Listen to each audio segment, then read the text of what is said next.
While the GST Council is keen to simplify tax returns, it's unable to arrive at a consensus on new forms and processes.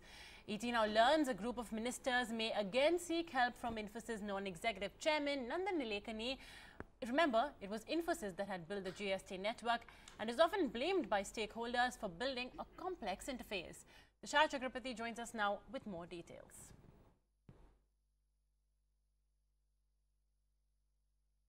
After the GST Council failed to reach a consensus on how to best simplify the return filing process under the new goods and services tax, sources tell ET now that the GoM on return simplification headed by Bihar Finance Minister Sushil Modi is expected to meet on April 17th for a stakeholder consultation.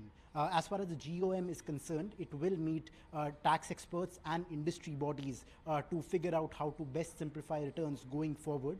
Also, the architect of the return filing process, Nandan Nilekani, is also supposed to be a part of that meeting. As far as the GoM itself is concerned, remember in its meeting last time, it had recommended that it is in the favor of retaining the crucial aspect of invoice matching as far as GST is concerned, and GoM is currently deliberating whether or not the input tax credit under the GST should be provided on a provisional basis as suggested by Nandan Nilekani himself.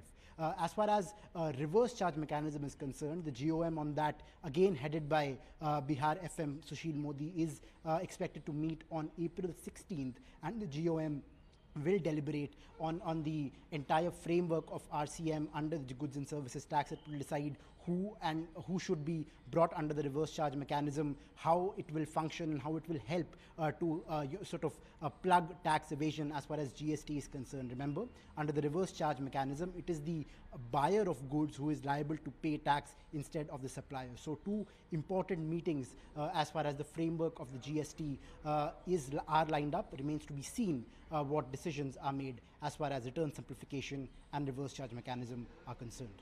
17th of April is when we will have more clarity on the same. Thanks very much, Tushar, for giving us all of those details. We'll have to see whether or not there's actually a simplification in the overall GST returns.